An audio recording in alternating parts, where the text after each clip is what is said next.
ao combate à inflação e à corrupção. Os militares eles depuseram o presidente, eles caçaram os parlamentares e tomaram o poder. Assim como em outros governos, né, o governo militar teve as coisas boas e as coisas ruins. A gente, talvez, eu não estava vivo lá na época para poder afirmar nada, então, né? Mas assim, foi nessa época que o país cresceu pra caramba, para não falar outra palavra. Então, entre 1968 e 1974, sem dizer que nessa época, cara, olha o mundo do jeito que tá, um monte de gente na rua fumando pedra, um monte de bandido te assaltando nas esquinas. Isso daí nessa época, cara, o governo não deixava essas coisas acontecerem. Mas talvez tivesse um pulso muito firme, sabe? Que vagabundo não gosta, que bandido não gosta, né? E que talvez excedesse um pouco, talvez, na liberdade de pessoas que queriam ter mais liberdade, coisas da época, né? E nessa época aí, o país se desenvolveu bastante e de uma forma muito firme, chegou a crescer 14% em 1973, com tudo em ordem, colocando a inflação também com uma pouca inflação, eles estavam controlando a situação ali. Só que daí, putz, vem e cai uma coisa no colo, né, do governo, mais ou menos o que está acontecendo hoje, caiu no colo do governo atual, essa pandemia que está desencadeando uma crise, cara, que culpa o governo tem? Veio de fora, o negócio vai ter que saber lidar com essa situação, né? E daí, naquela época, teve a crise do petróleo. E daí nessa crise do petróleo, também antes, né, vamos voltar ali, então estava tudo legal, mas porém havia um aumento da desigualdade social e também tinha a questão do investimento na educação, que o pessoal reclamava. Então, putz, aquela época era uma época que os nossos avós, o pai de alguns aí de repente, quantos filhos eles tinham, né? Era um monte de filhos, então teve crescimento populacional, não tinha tanta tecnologia, enfim, as coisas foram acontecendo da forma que tinha que acontecer. E daí, somado a isso, né, veio os fatores externos, que com essa primeira crise do petróleo, ele fez o barril do petróleo passar de $2 para $10.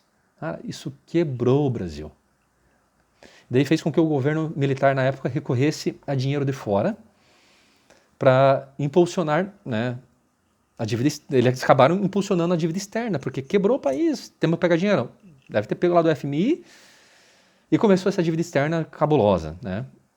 Mas ficou cabulosa mesmo, até que foi bom, né? Tipo assim, o que aconteceu? Eles foram lá, pegaram o dinheiro, isso foi bom até, foi uma estratégia boa para a época, para o momento, porque daí foi da onde que eles levantaram o dinheiro para fortalecer de vez a Petrobras, a Eletrobras, a Itaipu, e uma porrada de obra gigantesca que movimentou muito a economia, gerou um monte de emprego, devia ter um monte de corrupção por trás, sempre tem, né?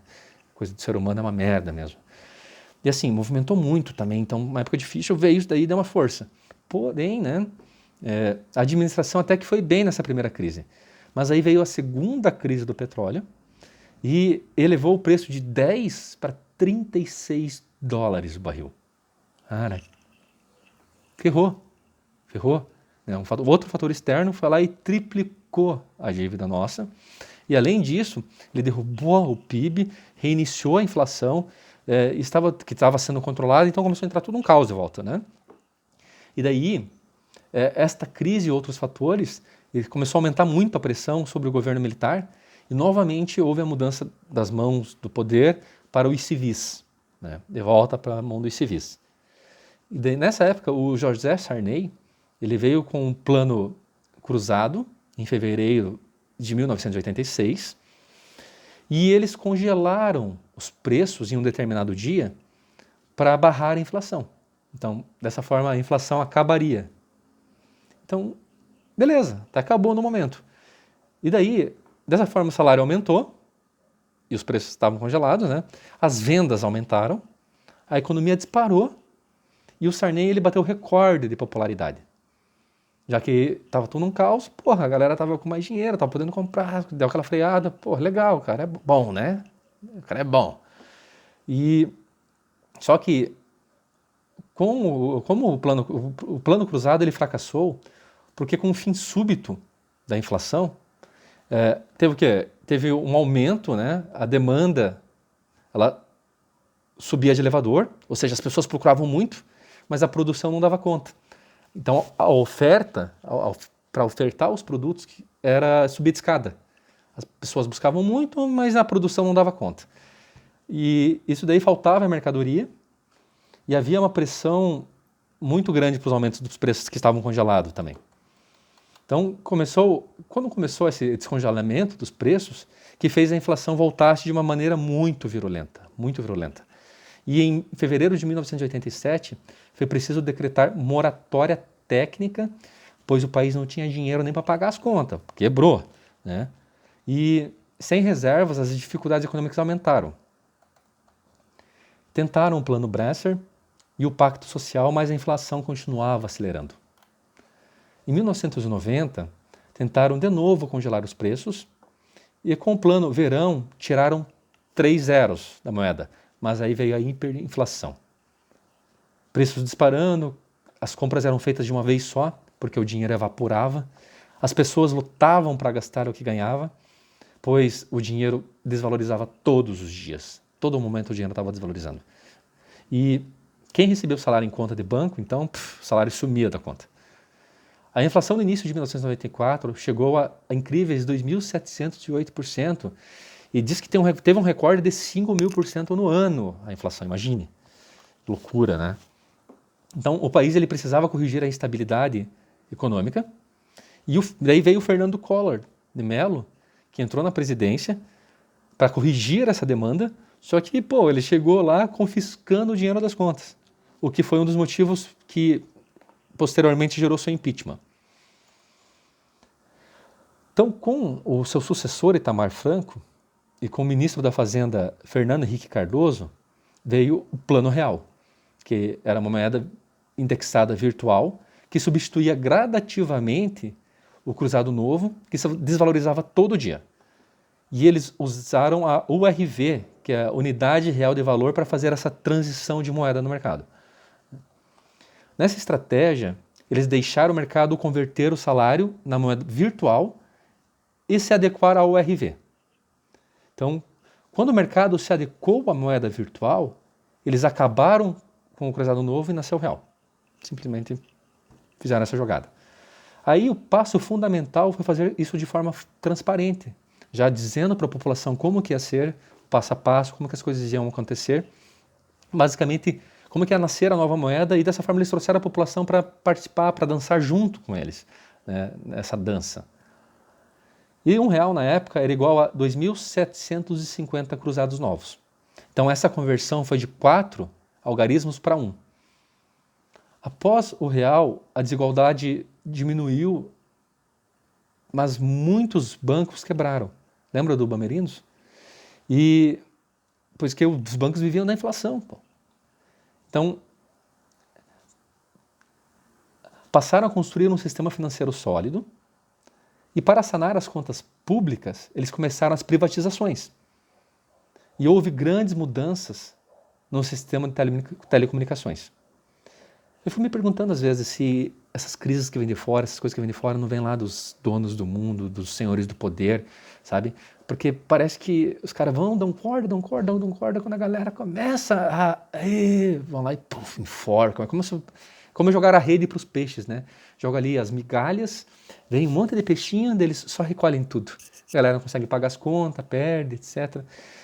É a teoria do camundongo, né? Coloca o bichinho para correr ali naquela rodinha, o bicho corre, gasta um monte de energia, produz energia para outro lugar, mas não sai do lugar. E então, eles teve essa construção do sistema financeiro mais sólido, né? Teve essa mudança no sistema de telecomunicações, que foi positivo para nós, com certeza. E em 1998 começou os primeiros grandes testes da moeda, do real, perante a crise mexicana em 94, teve a crise asiática em 97, 98, teve a crise russa em 98, a crise brasileira de 1999 e a crise argentina de 2001. O câmbio flutuante foi uma das inovações do tripé macroeconômico. E a partir do ano 2000 começou incentivos de governo como Bolsa Escola, Bolsa Alimentação e etc.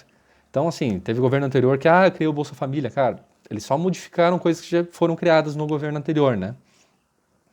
Onde se buscava fazer o dinheiro chegar nas pessoas mais pobres. Positivo isso, claro. Com a aproximação das eleições de 2002, o Brasil ele enfrentava uma nova crise, pois o PT era contra a abertura do mercado, era contra a privatização, era contra quase tudo. E isso lançava uma grande dúvida de descontinuidade do que estava sendo feito. Isso aconteceu quando o Lula ele começou a se viabilizar como candidato a presidente, candidato vencedor, né?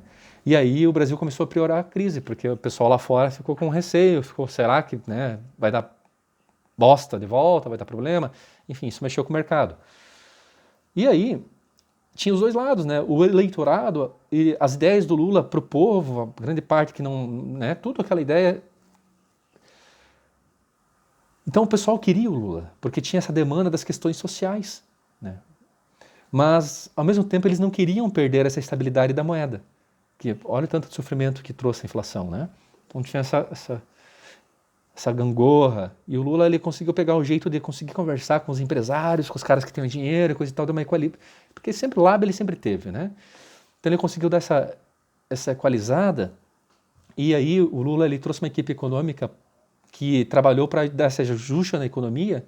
E em julho de 2003, o Brasil começou a crescer novamente. E daí teve uma crise controlada contra o pé macroeconômico, né, que é a responsabilidade fiscal, que é as metas para a inflação e o câmbio flutuante, né, que dá essa regulada na situação aí, do tripé macroeconômico. E aí o PIB mundial, que era de 5,4%, o da China era de 13%. Então nessa época o PIB mundial era de 5,4%, o da China de 13%, e eu não sei, né, China é um país comunista, o PT tem essas ideias também, né, é meio que característica deles o socialismo, enfim, não dá para falar se sim ou não, não sei, é por trás dos bastidores, eu não estava lá, mas teve um acordo, né, não sei se foi por trás dos bastidores, né, entre o Lula e a China, e daí a China, que é os caras são milenares, tem mais de 4 mil anos, a maior população do planeta, muita boca para alimentar e etc. E que desde então os caras vêm comprando o Brasil, né? Então, assim, vai saber. Mas o Brasil, querendo ou não, ele teve um cenário muito favorável, principalmente com as exportações para a China. E essa venda de commodities, ele permitiu um grande crescimento. Nessa época, o país acumula 200 bilhões de dólares e a reserva, né, com um superávit comercial que foi gerado. Só que também é complicado, né, cara? Vamos falar o quê da China, né? Os caras milenares têm dinheiro pra caralho, mas e o povo deles, bicho? Os caras comem inseto, sabe? O povo ganha uma miséria. Então é um governo que explora a mão de obra para fazer essa riqueza pro governo como um todo. E daí, quem tá lá no topo da pirâmide da China, os caras têm muito dinheiro, têm conforto. A minha velha história de sempre, do socialismo e do capitalismo, né? A igualdade que os caras lá em cima deixam todo mundo na miséria, todo mundo ganha pouco, mas eles vivem como reis, né? E aí, essa aliança, né? A China, querendo ou não, inevitavelmente é uma potência pelo período, pela história deles, enfim, pelo tanto de produção que eles fazem, com essa mão de obra barata, que fica meio que não tem como os outros mercados competirem com ele muitas vezes, porque por essa exploração da mão de obra ser meio que escrava, né? Os caras têm um preço aqui de produção que, como que vai, né? Só se você escravizar teu povo para fazer igual. Fica difícil, né? E aí, como teve esse superávit, veio bastante dinheiro para o Brasil, daí teve a expansão dos programas sociais com resultados econômicos incríveis. O governo teve sucesso com a inclusão, com a distribuição de renda, ela ganhou mais escala, né?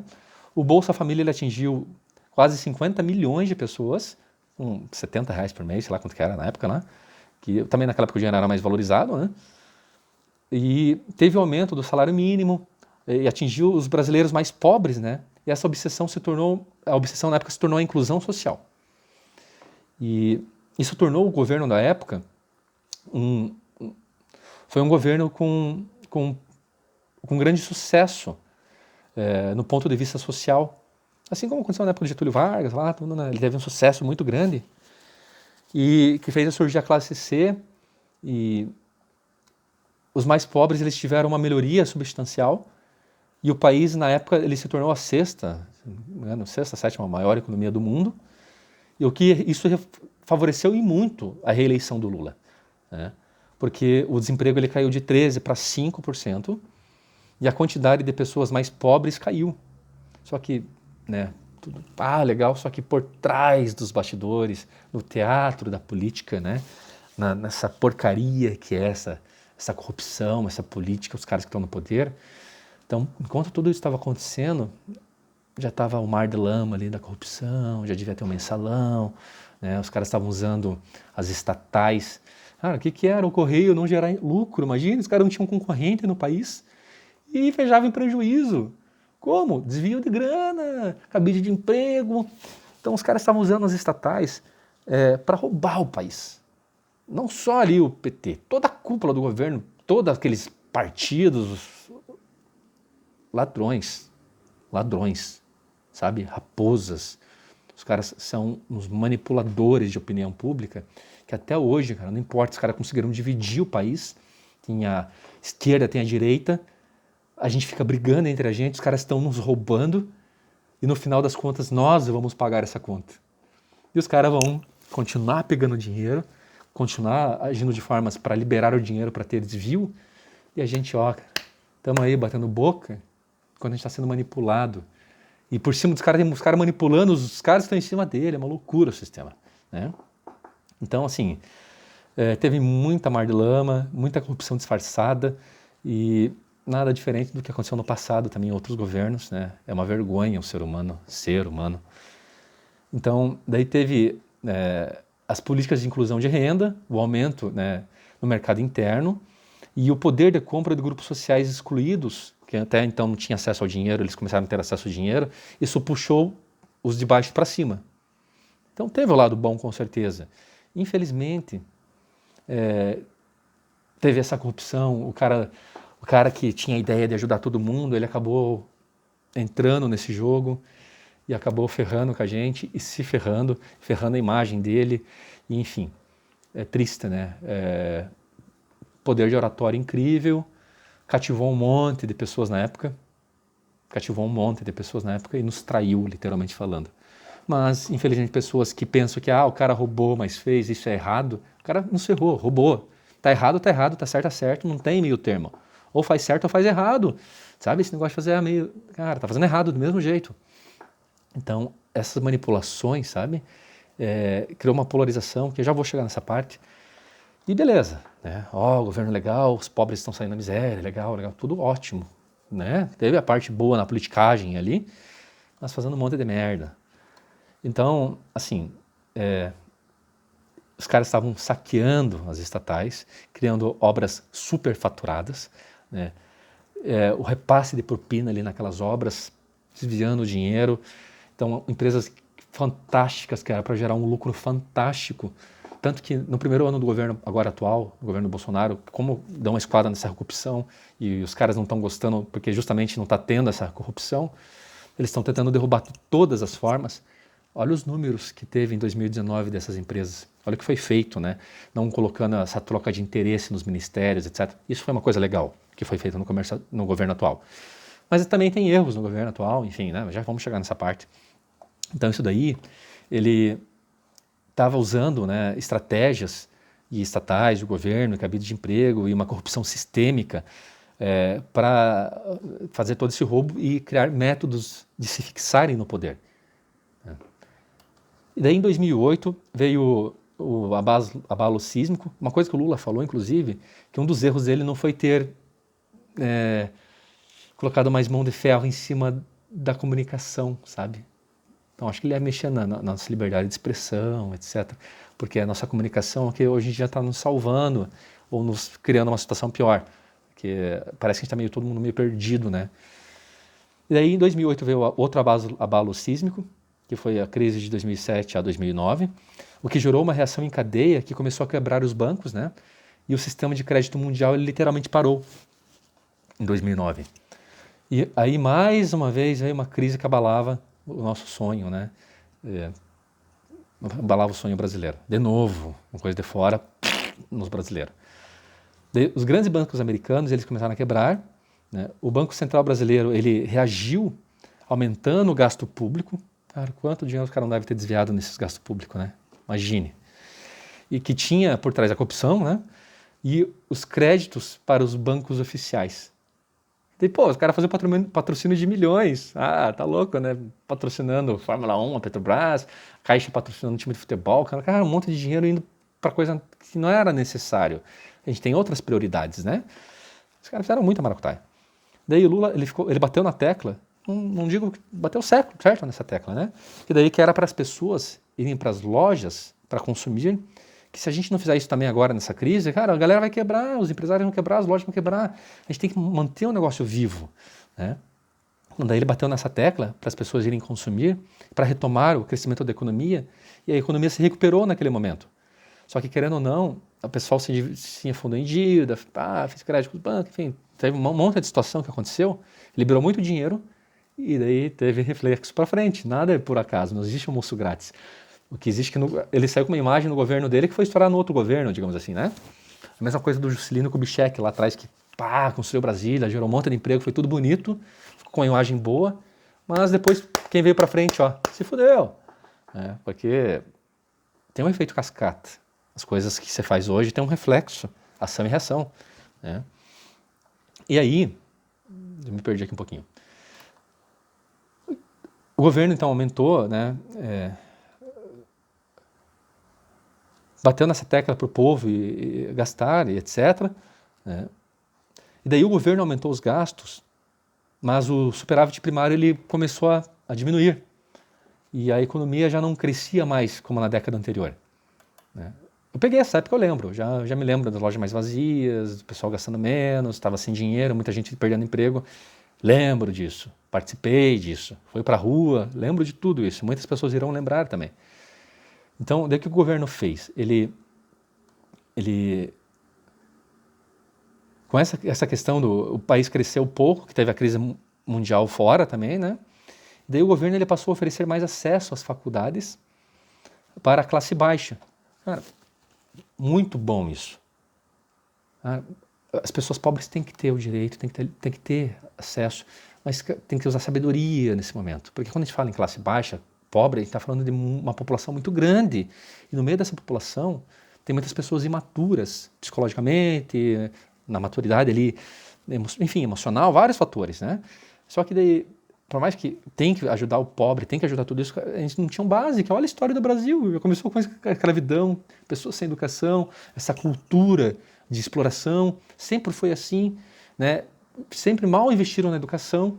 Então, a base da sociedade, vindo lá da base, já não tinha base nenhuma de educação.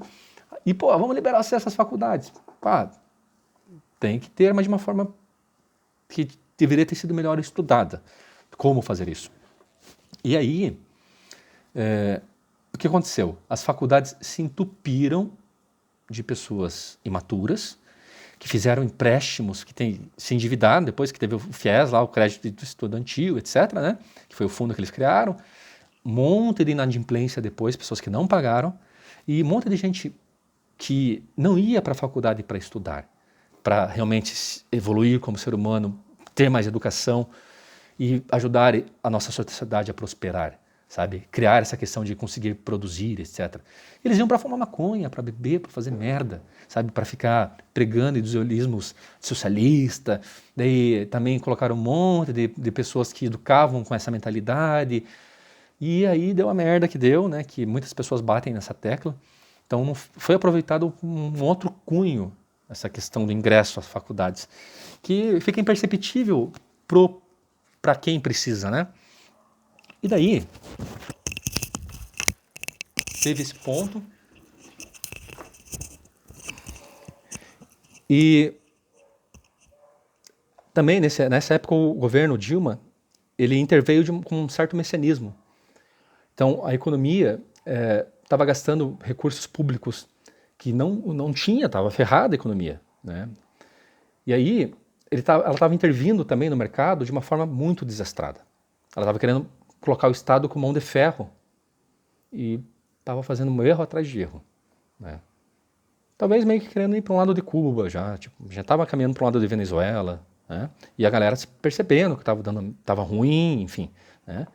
Então ela estava intervindo dessa forma desastrada. As estratégias para aumentar o PIB e reduzir a inflação não deram resultados. E daí no governo Dilma, os instrumentos foram perdendo a eficácia.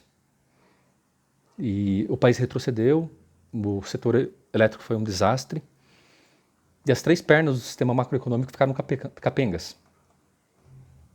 Daí houve um descontrole dos gastos públicos, imagine mais quanta corrupção não foi por trás. Né? Somado, né, que esses gastos eles foram maquiados, que eles chamaram de contabilidade criativa. E eles quiseram passar uma imagem que não existia, e isso afetou muito a credibilidade do governo e aumentou a desconfiança. Até que em julho de 2013, eu lembro dessa época, milhões de pessoas foram às ruas, que começou lá com a história da passagem do ônibus, mas daí foi juntando tudo, a questão de outras demandas de saúde, educação, a segurança, a Copa do Mundo, enfim. A coisa foi tomando uma proporção enorme e a coisa foi se incendiando, essa polarização foi crescendo, a gente começou a se dividir muito como sociedade. E mesmo assim, em 2014, a Dilma, por uma diferença muito pequena, ela se reelegeu. Só que daí o Aécio Neves, que, né, sem comentários, o perfil de governante que o cara ele contestou, porque eles queriam o quê? Eles queriam uma troca do poder. Tinha que trocar de volta esse poder, porque o PT estava muito forte, o PT estava com muito poder, e, né, a velha história da política antiga, etc. E daí ele contestou as urnas, meio que, não deu isso. Cara, os caras começaram a manipular de outra forma. Né? E daí, como não houve essa troca, tinha outros poderosos no poder também, e o PT estava afundado em mar de lama, crises, corrupções, enfim, tudo isso que a gente vivenciou, isso deu brecha, né, para dar esse abalo na democracia. Porque, querendo ou não, de volta, cara, o PT ganhou nas urnas, né? Mas, cara, tudo a gente sabe que está acontecendo, que aconteceu, né? E agora a gente está revivendo de uma outra forma, que não está ligado na corrupção ao atual governo, mas tem muito corrupto lá, então os caras querem essa corrupção, está tendo muita manipulação, né? E daí teve essa brecha para troca de poder, os caras deram um golpe ali dentro do sistema, fizeram toda uma maracutaia, fizeram impeachment da Dilma, e daí entrou o Temer, enfim, né? Os caras tudo vinculado à corrupção, Temer, enfim, cara, o governo inteiro tava podre, bicho. Tudo podre. Mas os caras começaram a fazer outras coisas para se salvar, sabe? E, cara, os caras, é importante, cara, é muito louco como o sistema, os caras são capazes de cortar a mão para salvar o restante do sistema. Daí começaram a entregar pessoas na Lava Jato, etc. Enfim, tudo isso que a gente já viu, né, cara? Então, pô, tinha podridão? Sim, tem podridão? Tem. Os caras começaram a criar meios para dar essa baixada na poeira, né? Daí, beleza. Daí, mesmo assim, né, a Dilma tentou ali de todas as formas ali se manter ali, né? E nas tentativas, mesmo assim, em 2015, né? Em 15 de março de 2015, as pessoas novamente foram para a rua, né? Pedir para tirar o PT. A população estava totalmente polarizada já, dividida. E nisso a atividade econômica estava caindo, o PIB em 2016 foi um fracasso, foi muito, muito, muito difícil, veio a recessão, eu lembro dessa época também, né? Teve um aumento do desemprego e a queda da renda aumentou, a desigualdade, enfim. Mas os donos do poder eles estavam articulando tudo isso para fazer essa troca, né? Eles tinham que trocar de qualquer jeito. Então, assim, o que acontece, né? Os donos do poder eles articulam e a população está dividida, né? Deu que a maioria da população apoiou a direita, com essas ideias de crescimento, livre comércio, geração de emprego, a velha história política de sempre, né? Só que a produtividade ela é a chave do desenvolvimento e o desenvolvimento ele é a chave da ampliação do bem-estar. O aumento da produtividade terá que estar para o Bolsonaro, assim como a inclusão esteve para o Lula e a estabilização da moeda esteve para o Fernando Henrique Cardoso. O Bolsonaro se tornou uma opção porque era tanta corrupção e ele tem um histórico que ele não teve problema com corrupção, né? Apesar que ele não sabe se expressar muito bem, mas o cara fala o que pensa, sabe? Isso não é ruim, só que tem pessoas que, né, ele pega um trecho do que ele fala e cria um monte de coisa, enfim, é complicado. Então assim, estão querendo dar um outro golpe, estão querendo de novo foder com a democracia. Ele ganhou na urna, tem que deixar trabalhar. 2019, o governo começou muito bem, em 2019. Só que, putz, cara, 2020 vem essa bosta dessa pandemia e cai no colo do atual governo. Cara, o cara é um ser humano, não vem com manual de instrução, né? E tá dando porcaria, tá dando problema, e os caras estão aumentando os problemas, e agora é dito e feito que os caras vão criar todos os meios para ferrar com tudo, porque vai vir a galera do quanto pior, melhor. A gente tem que tomar muito cuidado, independente se a gente é de direita ou de esquerda. Cara, a gente é uma sociedade só. Então não adianta torcer para dar errado, porque a gente está no mesmo barco, a merda afundar, a gente está todo mundo fudido. Né? A gente tem que ficar esperto. Então, assim, a gente tem que ficar esperto com isso, porque isso aqui não é um jogo de futebol, onde que, no final das contas vai ter um ganhador. No final das contas, todos nós vamos perder. Os únicos que vão estar por cima da carne seca vai ser esses caras que vão estar desviando um monte de dinheiro. E é o que vai acontecer, o que está acontecendo, a gente tem que ficar esperto. E aí surge uma outra ideia, que a gente já tem tecnologia. Em 2020, temos tecnologia e inteligência, né? Que através das ferramentas certas, a gente pode desenvolver um sistema nosso, que a gente precisa, no meu ponto de vista, desenvolver esse sistema para a gente se tornar uma parte do poder, que a gente não tem acesso a isso. A gente sempre sendo manipulado, sempre na mão de grandes corporações, sempre na mão dos governos.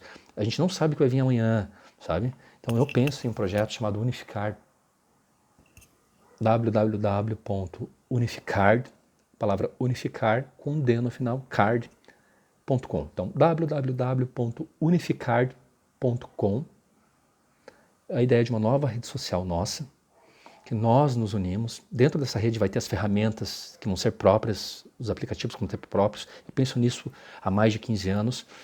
E a gente vai poder dirigir, vai poder colocar um quarto para aluguel de hospedagem, vai poder vender nossos produtos ou serviços, tudo isso dentro dessa rede social. Só que o lucro da rede social, ao invés de ir para essas grandes corporações, para esses caras que a gente não tem participação nenhuma com esse dinheiro e vai saber o dia de amanhã, né? Essa inteligência artificial, onde vai substituir muita mão de obra humana, muitas pessoas vão ficar desempregadas. E quem que vai estar por nós? Governo? Né? Esquece. Então, assim, quando nós nos unirmos, através de tecnologia, através de inteligência, nós, através de tecnologia, a gente vai gerar demanda, a gente vai gerar emprego. Só que a gente tem que fazer isso com muita sabedoria, porque olha o histórico, né? Olha o tanto de coisa que eu expliquei aqui agora. Então tem que ter a participação da sociedade, tem que fazer alguma coisa transparente, e é preciso que a gente faça isso. Porque se uma grande empresa, não vou citar nomes, cara, mas tem empresas aí que é dona, me dá um exemplo, vou citar o nome sim, Google, cara, tem o Google, tem o Facebook, tem o YouTube, tem o WhatsApp, tem Instagram, tem, os caras mandam, fazem coisas legais? Fazem, a gente não sabe o dia de amanhã. Né? Então, nós precisamos ter uma coisa que, judicialmente, alguma coisa que a gente precisa bolar, uma estratégia que a gente seja o dono. E tem o Unify Card e o Unify Bank, que vai ser um cartão físico, né, que a gente vai poder usar. Um exemplo, a gente vai lá e faz um evento, traz uma banda. Eu gosto bastante de Metallica, então faz um show do Metallica. O cartão controla a bilheteria, consumação, estacionamento. O lucro do evento, ao invés de um cara que é dono de um Rock in Rio, dono de um Lollapalooza, sei lá, vai para a mão de poucos, cara, esse lucro volta para a cidade do usuário. Né? A gente vende pela internet, coloca nossos produtos, serviços, dirige um táxi, que vai ser a mesma coisa que o aplicativo existente hoje em dia, tudo isso aí volta para a cidade do usuário. Que entra o Unify Bank, Unificar Banco, Unify Card, Unificar Cartão. Quanto mais a população usar esse sistema, mais dinheiro vai ter onde que a gente mora. Então a gente vai poder fazer transações em cidades, futuramente transações entre países, enfim, nós vamos interagir com esse dinheiro de uma forma que espero que nós tenhamos sabedoria para isso. Vai ter as ferramentas do sistema para votação, você poder votar uma única vez, etc. Vai ter a democracia ali interna. Penso também no sistema de democracia justo, onde que se 51% pensar em uma coisa e 49% em outra, atender os dois lados. Não fazer essa democracia atual que divide a população.